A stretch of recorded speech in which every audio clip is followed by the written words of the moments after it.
If you watch older adults who seem to move confidently well into their 70s or 80s, you'll notice something interesting.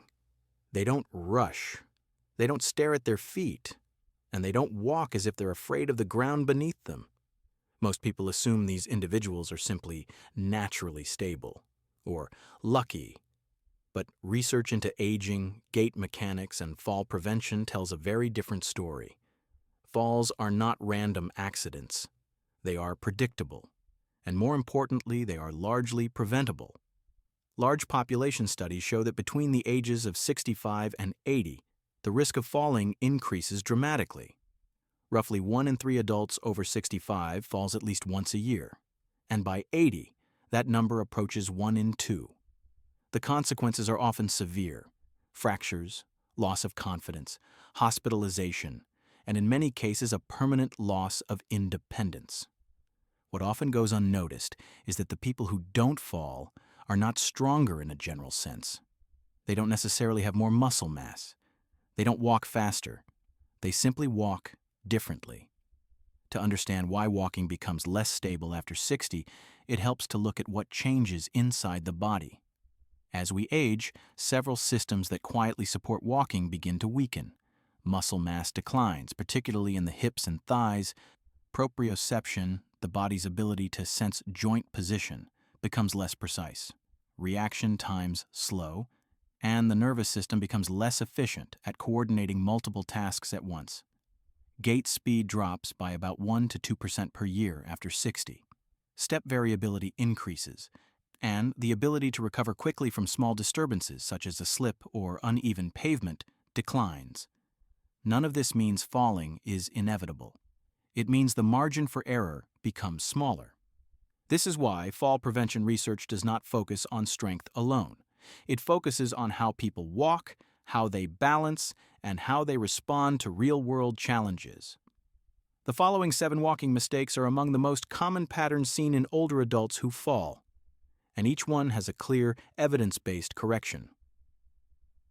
Risk number 1: walking with the head down and the torso collapsed. Many older adults believe looking down at the ground makes walking safer. In reality, it does the opposite. When the head drops forward, the spine follows. The chest collapses. Axial rotation in the trunk decreases, and arm swing becomes restricted. Biomechanical studies show that this flexed posture shifts the body's center of mass forward. That makes balance recovery slower and increases the likelihood of stumbling when encountering obstacles. Reduced trunk rotation and head-down posture are associated with up to a 20% reduction in dynamic stability in older adults. The correction is simple but powerful. Lift the gaze 5 to 10 meters ahead. Keep the chin roughly parallel to the ground. Allow the torso to lengthen upward rather than fold forward. Gait training studies show that restoring upright head position improves step consistency and reduces fall risk, even without changes in strength. Risk number 2: walking without natural arm swing. Arm swing is often dismissed as unnecessary. Many seniors consciously hold their arms close to the body, especially if they feel unsteady. Research shows this instinct backfires. The arms act as counterweights to the legs. When arm swing is reduced, the body experiences greater rotational instability and increased side-to-side variability. Studies using motion analysis demonstrate that restricted arm swing increases gait jerkiness and reduces dynamic balance, especially during multitasking. In older adults, arm swing amplitude naturally declines with age. Training it back improves stability. The correction: let the arms swing freely and naturally. Right arm forward with left leg, left arm forward with right leg. No exaggeration, no stiffness. Intervention studies show that restoring arm swing improves gait symmetry and reduces instability by up to 20%. Risk number 3: losing the heel-to-toe foot roll. A stable walking pattern relies on a smooth heel-to-toe roll of the foot. Many older adults abandon this without realizing it.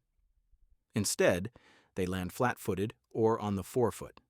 This shortens step length, reduces ankle stability, and increases variability from step to step. Research links reduced heel strike and impaired ankle roll to higher trip risk, particularly in people with reduced calf strength or ankle mobility. The correction: consciously place the heel first. Roll smoothly through the midfoot. Push off gently through the toes. Programs such as the Otago exercise program show that retraining heel-to-toe walking reduces timed up and go test times and lowers fall rates by more than 30%. Risk number 4: taking steps that are too long. Long strides are often associated with confidence and athleticism. In older adults, they are a risk factor. Longer steps shift the center of mass further forward and increase the demand on weakened hip extensors. On uneven surfaces, this dramatically increases instability. Studies show that seniors who consistently take long steps have up to twice the fall risk compared to those using shorter, controlled steps. The correction: shorten the stride slightly. Aim for controlled, rhythmic steps with the knees softly bent. Tai Chi studies demonstrate that training with shorter step lengths reduces falls by 20 to 30%, largely by improving control during weight transfer. Risk number 5: never training, walking under distraction. Most real-world falls don't happen during focused walking. They happen while talking, carrying objects, turning the head, or thinking about something else. Older adults show a pronounced decline in walking performance under dual-task conditions. Gait speed drops, variability increases, reaction time slows. This is why the timed up and go test, particularly above 12 seconds, is such a strong predictor of fall risk. The correction: practice walking while gently engaging the brain, counting backwards, naming categories, carrying a light object. Dual-task training studies show reductions in fall rates of up to 50% when practiced regularly. Risk number 6: training balance only in static positions. Standing still on one leg feels safe, but most falls happen during movement. Research consistently shows that dynamic balance training is far more effective than static balance alone. Perturbation-based training, where balance is challenged during walking or movement, improves reactive responses by up to 50%. The correction: include controlled walking challenges, changes in direction, variable surfaces, gentle, unexpected perturbations. Programs combining dynamic walking with balance challenge outperform static balance routines in fall prevention trials. Risk number 7: never progressing the difficulty. The body adapts quickly. Exercises that were challenging 6 months ago may no longer provide enough stimulus. Studies show that fall prevention benefits decline when training intensity is not progressively increased. Programs with regular progression maintain benefits for up to a year. The correction: gradually increase difficulty, longer walking durations, more complex tasks, faster but controlled transitions. Tracking improvements, such as reducing timed up and go time below 12 seconds, helps guide progression. The most important takeaway is this: people who rarely fall are not avoiding movement, they are mastering it. They walk with awareness. They use their arms. They manage step length. They train balance under realistic conditions. And they keep challenging their system just enough to maintain adaptation. Falls are not a sudden failure.